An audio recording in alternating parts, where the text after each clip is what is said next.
안녕하세요. 광순의 복덕방 예원수라고 합니다. 저는 간단하게만 제안을 말씀드릴 거고요. 정책은 효율적이어야 되고 그리고 공정해야 됩니다. 그리고 또 하나가 더해줬으면 좋겠는데 과거에 없던 새로운 정책이어야 정부의 의지대로 부동산 시장을 이끌 수 있습니다. 그런 측면에서 어떤 정책을 논의할 때 이게 과거에 없던 건가를 계속 고민해야 됩니다. 그런 차원에서 제가 4가지 정도를 제안 드리고 싶습니다. 첫 번째는 대출 구조 조정을 해야 됩니다.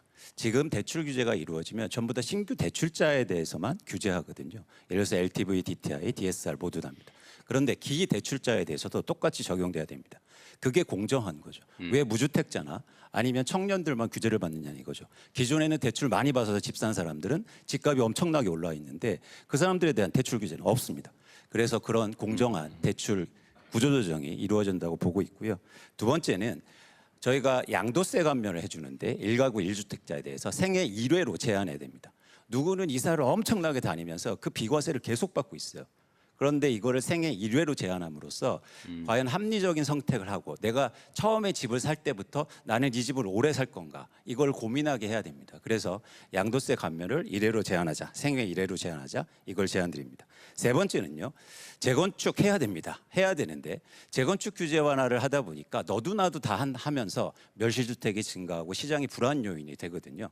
그래서 저는 재건축 재개발의 총량 규제를 하자. 예를 들어서 서울에서 2만 가구 1년에 2만 가구만 하겠다는 겁니다.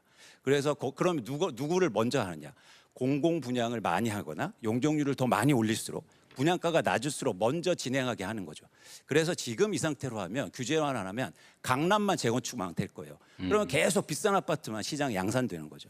그래서 실제로 재건축 재개발을 통한 공급을 시장 안정화에 기여하기 위해서는 총량 규제를 해서 더 공공성을 확보하고 그리고 분양가가 낮을수록 먼저 해주는 거예요. 인센티브도 훨씬 더 많이 주는 겁니다. 그래서 총량으로 하자.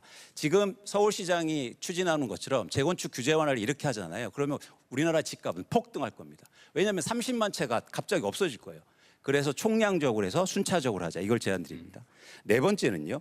규제 지역을 없애야 됩니다. 왜 어떤 지역은 다주택자들이 투기로 사면 대출도 해주고 세금도 깎아주는데 왜 어떤 지역은 규제 지역이라고 해서 그 지역은 안 되는 겁니까? 바로 옆 동네로. 그래서 아예 규제 지역을 없애고 전체 지역에서 예를 들어서 투기로 살 때는 똑같이 규제를 받는 거죠. 이 문제가 왜냐면 갑자기 동탄 지역에 집값 오른다고 가만히 있다가 규제로 하니까 시장이 변하거든요. 그래서 아예 규제 지역을 철폐하고 모든 대한민국의 어떤 땅이라도 투자로 살 때, 투기로 살 때는 규제를 해야 됩니다. 이것처럼 규제 지역을 아예 없애고 전체적으로 이게 바로 공정한 거죠. 왜 옆 동네는 규제했다고 그래서 나는 못 사고 그 시차에 따라서 더 달라지거든요. 그래서 다시 한 번 말씀드리지만 이재명 정부의 부동산 정책은 합리적이어야 되고 그리고 공정해야 됩니다. 특히 공정성에 더 관심을 두고 정책이 설계됐으면 좋겠다는 말씀을 드립니다. 아주 재밌네요. 이게 뭐 100% 진리라고 하기는 어렵을지 몰라도 어쨌든 발상이나 이런 거 아주 새로운데 대출 구조 조정에 예를 들면 기대출자에 대해서도 예를 들면 만기가 되면 다 상환하고 새로운 조건에 맞춘다고 하는 건 시행하고 있죠. 네네.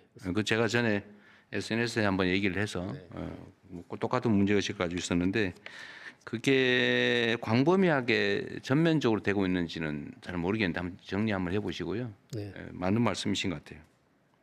지금 사실 청년 세대들이 갖는 어려움도 부모 세대, 기성 세대들은 이미 다 성장의 그 기회, 과실을 다 누렸는데 지금 새로 진입하려니까 너무 어려운 거잖아요. 이제 그거 다 기득권화된 거죠, 기성 세대.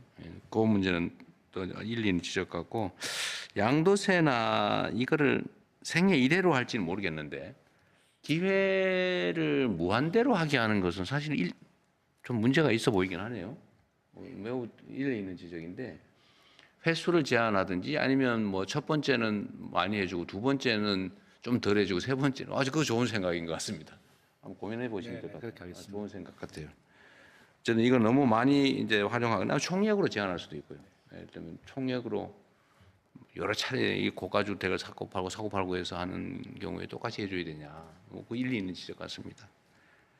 그 외에도 이런 구체적 타당성 있게 하자는 말씀이신 것 같은데 어쨌든 정책 당국자들이 좀 어렵긴 하겠지만 이렇게 좀 핀셋형으로 정확하게 구멍이 없게 하는 것도 중요하고 또 이걸 활용해서 부당하게 이익을 얻는 틈새가 생기지 않게 하는 것도 중요한데 이러려면 일을 좀 많이 해야 됩니다. 예, 그렇게 하겠습니다.